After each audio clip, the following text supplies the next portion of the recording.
Welcome to Helping Organizations Thrive. Today, I have the wonderful pleasure of Michelle Seiler Tucker. Welcome, Michelle. Thanks, Joanne. Thanks for having me on. No, it's good to have you on. And I just want to tell the audience a little bit about you. You're an entrepreneur, you're an international keynote speaker, and also a best-selling author. You're also the founder and CEO of Seiler Tucker Incorporated, which is all about premier mergers and acquisition advisors.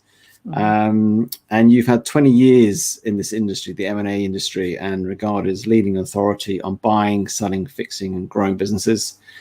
And your firm has sold over 1,000 businesses, which is quite incredible, really, in almost every vertical, and has a remarkable track record of success. So stacks of experience and stacks of knowledge there. So as I always ask every guest, because I'm just a bit nosy and curious as to why, what do you love about what you do, Michelle? I think what I love about what I do is I just love entrepreneurship. Even as a little girl, I was always curious, and I am always like a kid in a candy store. I can't wait to find out how an entrepreneur started their multi-million dollar, billion-dollar company from their kitchen table, from their pickup truck, or, and many of these entrepreneurs have maybe an eighth grade education. And so I just feel like I just love entrepreneurship. We're selling a company right now for about $70 million, and a gentleman has an eighth grade education. He started out of his pickup truck.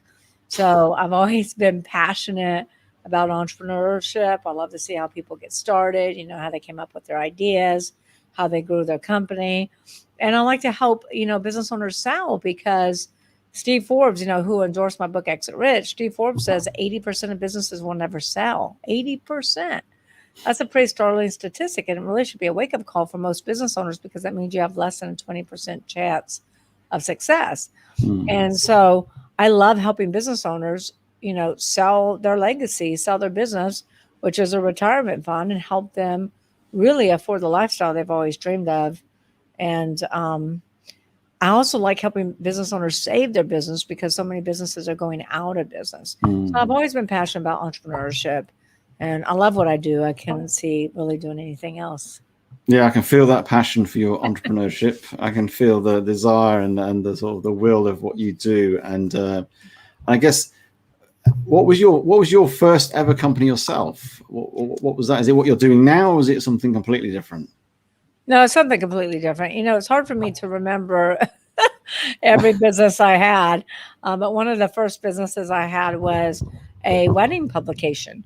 So it was a wedding publication that went out to all the brides, and I owned that publication. I bought that publication, and I was very young at the time. So that was one of my first businesses. But I've owned so many different businesses and so many different verticals along the way. And I still continue to buy businesses, flip them, partner with business owners, and take equity in the company. And because of that, I mean, I typically, we don't just sell businesses. We really specialize in buying, selling, fixing, growing. So I'll partner with business owners, investing my capital, core competencies, resources, and have equity in their company. I buy businesses and flip them. I fix businesses. We have a road to sell program where we help businesses build that sustainable business that we can scale and then sell. And then we sell and we merge businesses. So it sounds a lot of success in your career as an entrepreneur. I've had success and I've had failures. I was going to say I was going to ask about the failure side, because obviously we don't always talk about failure, but actually I'm sure you've had a few, and I'm sure as we all learn from failures, as we should try to learn from failures, as from seeing it as failure, what has been your, I guess, one failure that really has shaped you or changed you in how you go about business? Has there been anyone in particular? Well, I haven't really failed in any of my business endeavors, thank goodness. I have made a bad investment in a business. And I did that with some other partners, and we all lost money. And that, we should have just done more due diligence. The problem is the business was outside the United States, so we didn't really have any control. And it really ended up being kind of a Ponzi scheme. But I kind of learned from that a lot. And then I've made some poor investments with investing in marketing companies who always say, "Oh, I'm going to do this, I'm going to do that, and I'm going to do this," and they end up doing nothing but taking your money.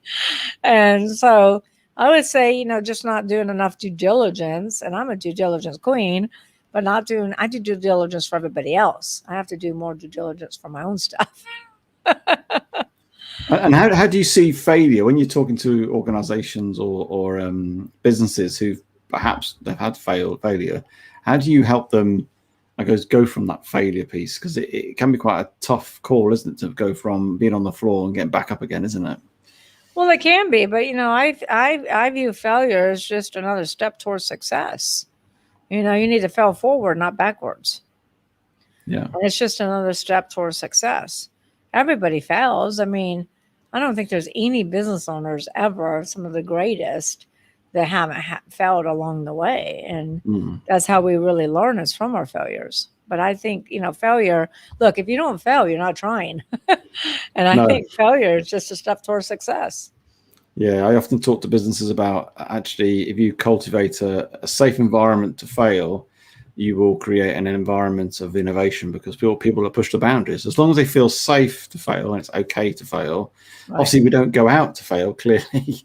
But if you are pushing the boundaries of technology, innovation, creativity, there will be failure. And I guess my view on failure is literally, it's just feedback. I say, use it as a learning opportunity to move forward. So you do a lot about building businesses, you do a lot about scaling businesses and creating sort of sustainability in businesses. I got a question really about scalability. Do you believe every business is scalable? I think every business could be scalable. It depends upon the owner. I always say you'll never grow the business beyond what you can grow the owner. And a lot of owners don't have the mindset to be able to scale. Right. That's interesting. So how do you, I mean, you must have worked with some owners who perhaps want to scale. They come to you and say, Michelle, I really want to scale this business. I want to grow it, exit at some point. And you come against that sort of mindset that's quite not there. Well, the bottom line is if they listen, again, I always say you can't grow the business beyond what you can grow the owner. I don't know if you've ever watched a show called The Profit with Marcus Lemonis on CNBC. I don't know if you've ever seen that show in the UK. No. But Marcus Lemonis goes in and fixes businesses. It's on TV. And he tells them everything to do. Is this like Eric somebody, the moneymaker? Is it similar to that one? Is it? I have no idea. I don't know what the moneymaker is. I just know The Profit. Okay. But anyway, he'll go in and he'll sometimes change the company name, change the logo, give the business a facelift. And he'll go off to the next venture, come back 2 or 3 weeks later, and the old sign is up. The old logo is up. The old paint color is up. So you can never grow the business beyond what you can grow the owner. And I do work with business owners to help scale those businesses, to help, make sure that they're sustainable. But again, a lot of times we got to just get the owner out of the way. And we got to have the right teams to work with. We need to have a good integrator. Yeah. We need to have a good integrator, and then we need to have good team leaders and good teams in place. And sometimes we just have to get the owner to step out of the way. Does that make sense? That makes sense. No. And so is that your strategy when you realize the owner's not got the mindsets or the capacity? Well, my strategy is either that or walk away. Right. Because if they're not going to listen and, take advice, then if they won't let their teams take over and let an integrator and their teams take over, then there's really no other thing to do but walk away. I'm not going to keep beating my head up against a wall. No, and it's a difficult one, isn't it? To change. Well, it is. And so many owners want to do things differently, but then they're stuck in their habits, and they keep saying they want to change, but they're comfortable in the way that they've been doing business all these years. That they don't want to change because it's uncomfortable for them, which is why I always tell business owners, you got to get comfortable with being uncomfortable. If you want different results, you got to do things differently. If you want the same, keep doing what you've always done.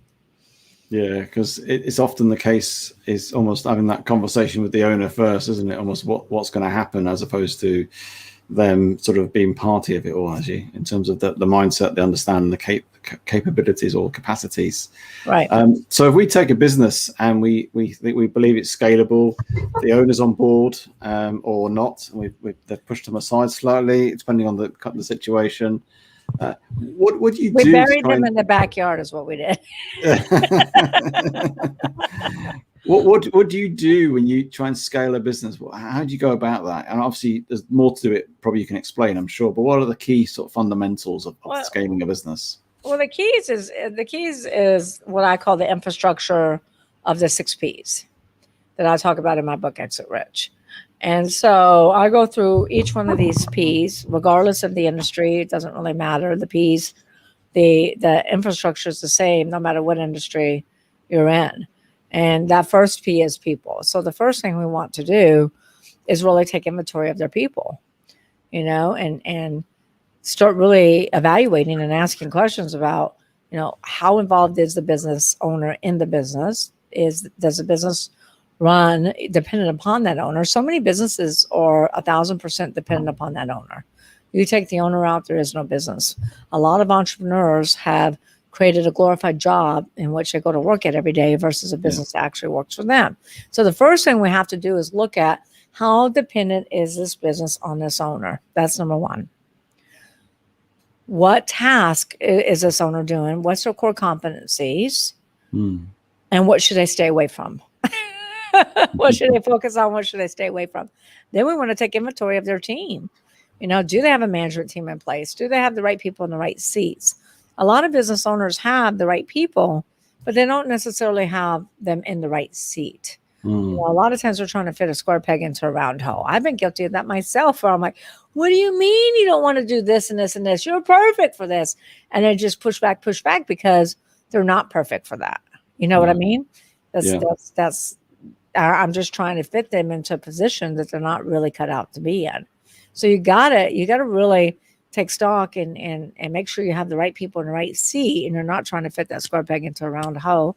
And I always say, is this based on a premise of where the business is going to go in terms of the vision over the next 3-5 years? Is that all based on? I think it needs to be a combination of where the business is now, because a lot of times, even where the business is currently, they have the wrong people in the wrong seat.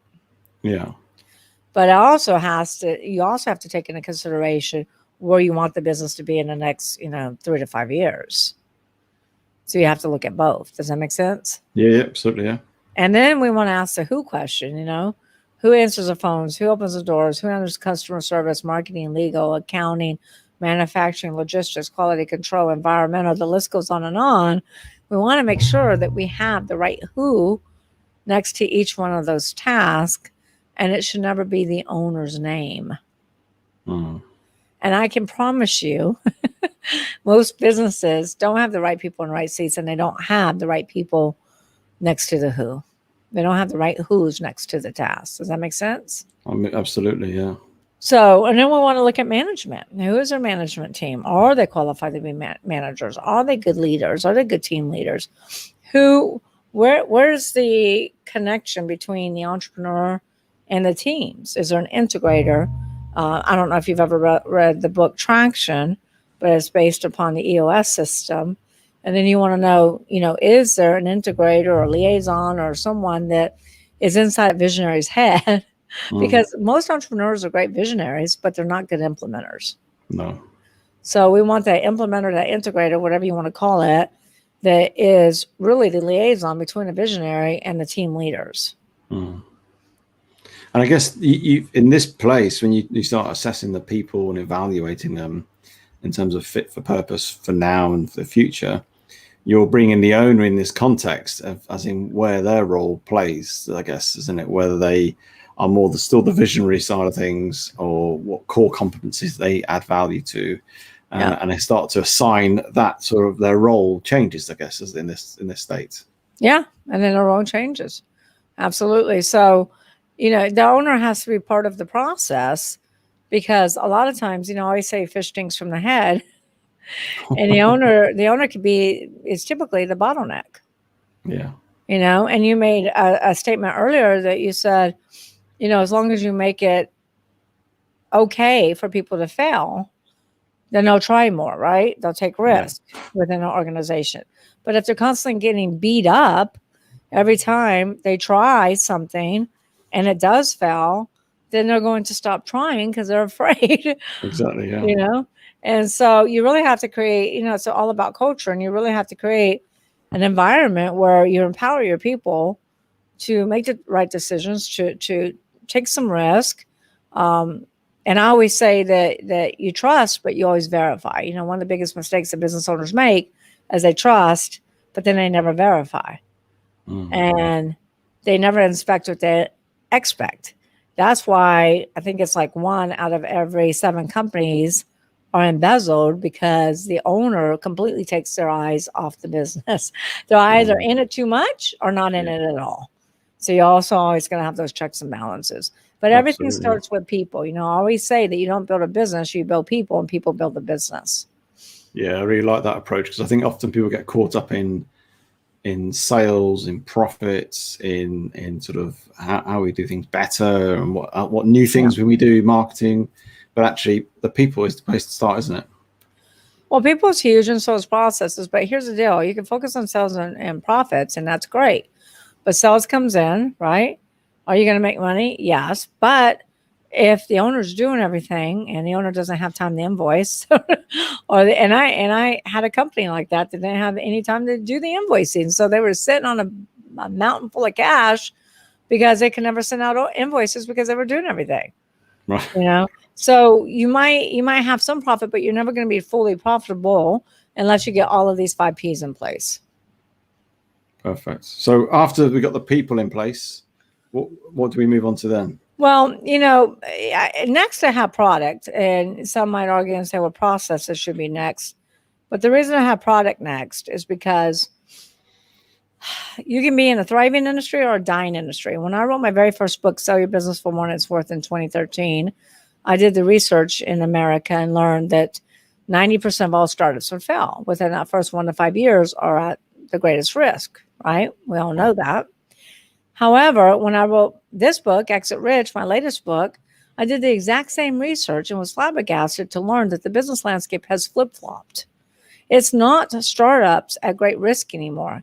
It's existing businesses that are at great risk.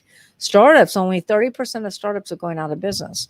But in the United States, out of 27.6 million companies, those businesses that have been in business 10 years or longer, 70% are going out of business. 70. So you see how it's flip-flopped. Now it's what's causing that? What's causing that flipping then? Well, let me just give you a little bit of history. You watch the media, even in the UK, you've probably heard stories like Toys R Us. Yeah. And business 75 years goes out of business. Kmart, Steinmart, Pier 1, Godiva Chocolate closing down 1,500 locations. Disney stores closing down their locations. GNC is closing down 900 locations. So the number one reason that is because of lack of AIM, AIM. I always say you need to always innovate and market. Innovate and market. Business owners stop innovating. Toys R Us did nothing new in 75 years. Blockbuster had the opportunity to buy Netflix twice, sat back, did nothing, went out of business. But if you look at Pier 1, if you look at Kmart, if you look at all of these locations, they're not innovating. And business owners have been in business over 10 years, they become complacent. It goes back to, I'm comfortable doing it this way. I don't want to get uncomfortable with something new. So if you stop innovating, you're going to die. You're either growing or dying. There's no in between. The reason startups are so successful right now is because it used to be that when someone would start up a business, they were not really entrepreneurs. They would leave corporate America and they would say, oh my gosh, I've always dreamed of a coffee shop. But guess what? They don't do their due diligence to learn that there's 20 other coffee shops in a mile radius. And they have that build it and they will come mentality, like the movie Field of Dreams. And that's not the case. But now you got more millennials and Gen Zs starting businesses than ever before. And they're looking at the problems. What are the problems? Here's a solution. So they're starting businesses with innovation in mind, focused on solutions. So that's the big reason. Wow. So And product. also, I guess the complacency that almost becomes arrogance as well when you've been in business for 10 plus years, been successful, and obviously Toys R Us 75 years, massive amount of arrogancy, and Blockbuster as well. They probably didn't think the whole streaming would ever take off. And now we are here today. So how do we ensure that we don't step into that place of complacency, arrogance, whatever you want to call it, and keep businesses in that innovation sort of mindset, I guess? It is a mindset, isn't it? It is a mindset. And that's why I said you'll never grow the business past what you can grow the owner. And that's your fundamental, isn't it? That's my fundamental. Plus, I mean, you see a lot of big corporations get rid of the CEO and bring in a new CEO so they have new blood, right? Yeah. So you see that happen a lot of the times. But, business owners, it's all a mindset, and you're right. It is about arrogance. It is about ego. It's about being comfortable, that, hey, I've started this. We've been successful for 20 years. We're going to keep banging it out. We're going to still be successful. And they're not, Plus, they stop asking the consumer. They stop asking the clients, what do you need? What do you want? How do I make it easier for you to do business with us? Because buyers' habits have changed. Consumers' buying habits have changed dramatically, and whoever makes it easiest for the consumer to purchase products and services is the company that's winning. Yeah. Amazon is winning because they make it so easy. You can practically buy a horse on Amazon and have it delivered in 2 days. And then this pandemic has really changed the way that we buy products and services, because you don't even want to go to the grocery store anymore, that you might get COVID. So a lot of businesses are stepping up. Walmart has stepped up. Target has stepped up. Some local grocery store retail chains have stepped up, in which to compete with Amazon and Whole Foods. But the buying habits have changed. So if you don't change in which to make it easier for the consumers to purchase your products and services, then you're going to lose market share and you're just going to end up going out of business. Nothing stays the same. Everything has to evolve. It's all about innovation. And I guess this last year has been 18 months, I'd say now, has been a significant amount of change for everybody in every capacity. What do you see, I suppose, focusing more on the positives of what's happened in the last 18 months, what do you see the benefits that has come out of the pandemic and the opportunities, I guess, from a business owner? There's been a tremendous amount of benefits. I know some people don't want to hear me say that because, I think it's important to recognize there's always a silver lining there's always a silver lining, and there's so many great benefits that have come out of this. Number one, the ability to work from home, pretty much anywhere in the United States or even in the world these days. So many more people are working from home. So many more people are leaving, like Los Angeles and San Francisco and leaving New York and leaving these big congested cities and moving to Montana, or Delaware or, and they're moving somewhere where they can enjoy a better quality of life, not spend half their time in a car. And the business owners are liking it too. It's a huge adjustment. You have to use technology more than you've ever used before. But the business owners are adapting to it. Employees are adapting. And I think that's a huge benefit. Also, employees are being able to have a better quality of life, spending more time with their family. So instead of being in the car, like I said, 15, 20, 30 hours a week, you can take that extra time and spend it with your family. So many families have been able to homeschool and work from home, which they find it's much better. It's like I said, much better quality of life for them. So that's a benefit. Plus, there's so many industries that have really skyrocketed. I mean, look at Zoom. Zoom didn't hardly, I was using Zoom way before this pandemic, but they just blew up. I know, a multi-billion-dollar company now. So many industries, even I'll name some different industries. Manufacturing is back. Manufacturing was dying. Manufacturing is huge right now. Distribution, Anything healthcare related is huge. Yeah. We're looking at a healthcare company that we're looking at selling for about $250 million. Anything healthcare related is huge. Anything home related is big. Renovations, home renovations, anything landscaping, swimming pools, remodeling, fitness at home, because so many people are spending more money in their home than ever before because they stopped going out to eat. They stopped traveling. Yeah. Real estate is up. Real estate's been the highest it has been in decades, right?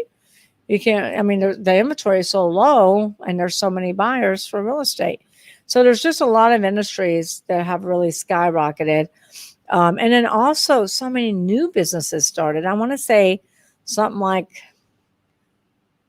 I don't know, over 1 million new businesses started last year. It's like right under a million. Wow. So you got so many new businesses have started. And this has all come out of people taking time out, hasn't it? Of thinking, being either working from home, being furloughed, being made redundant, but also that time out where you've gone, actually, I don't want to be doing this and I want to start a business. I guess that's a lot of it's come out of that, hasn't it? Yeah. So a lot of it's, hey, and a lot of it's like, oh my gosh, this is such a huge problem. And then they just come up with a solution. But, and then you've got people, the what do they call those things? The home storage offices, like the little storage sheds, that they've skyrocketed too, because everybody's putting a little storage shed in their backyard and that's their office. Online, anything, online education, e-commerce, SaaS businesses have skyrocketed. So it's got a lot of silver linings, a lot of positive. I mean, obviously there's negative with it as well. Sure. But it's also changed the way that we do business, and it's changed the way that we purchase things.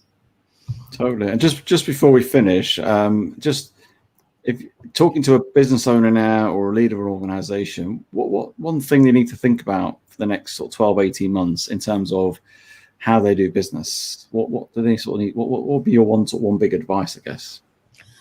It's probably the same advice I always give. Whether it's 18 months or whether it's 10 years or 20 years or you're just getting started in entrepreneurship, is don't do it alone. Find yourself a really, really good mentor, an expert, not just any mentor. Make sure you do your due diligence, check out testimonials, but get yourself a really good mentor who's been down the road you want to travel. Someone because what will happen is they'll shorten your learning curve dramatically. They'll shorten your path to success dramatically. And it's not what you know that gets you in trouble. It's what you don't know. So find an expert, find a mentor that's traveled your road. I always say it's hard to read the label from the inside of the bottle. You need an outsider's perspective to read the warning signs and keep you out of the danger zone. So get a mentor. Brilliant. That's great advice. So Michelle, how can people get in touch with you and how can people get hold of your book as well? Sure. So let me tell you a little bit about Exit Rich. Exit Rich was endorsed by Steve Forbes. It says it's a gold mine for entrepreneurs as they leave way too much money on the table when they sell their business. Also, Sharon Lechter. Have you heard of Sharon Lechter? No, I haven't. No. She is my co-author. She was also a co-author. Did you ever hear of a book called Rich Dad Poor Dad? Yeah. She was a co-author with Robert Kiyosaki on Rich Dad Poor Dad. Brilliant. And she is a CPA, financial literacy expert, and advisor to many different presidents. She writes a mentor's corner after each one of my chapters. Plus, Kevin Harrington, the original Shark on Shark Tank, writes the foreword. So you can get Exit Rich. If you're outside the United States, I encourage you to go to Amazon because of the very expensive shipping cost. So go to Amazon in your area. Inside the United States, I encourage you to go to exitrichbook.com. There's where we have all the bonuses. So exitrichbook.com, $24.79 plus shipping. We will ship the hardcover to your doorstep, email you the digital download. We will also give you a lifetime membership into the Exit Rich Book Club, where there's video content of me doing training and doing really deep dives in these different strategies and techniques I've been teaching on for the last 20 years, plus documents to operate your business and documents to sell your business. So we have sample policy and procedure manuals, org charts. We have sample letter of intents, purchase agreements, due diligence checklists, closing docs. Everything you need to operate and sell your business is there for review and download. And these documents will cost you over $50,000 if you tried to recreate. I know, because I spent the money. Plus, we'll give you a 30-day free membership into Club CEOs, which is an entrepreneurship mastermind where we do hot seats, Q&As, and really help business owners pivot so they can build that sustainable, scalable, and sellable business. All at exitrichbook.com. Now, if you're international and you go to Amazon, that's okay. Email us, marketing@seilertucker.com, and we will still make sure that you get the bonuses.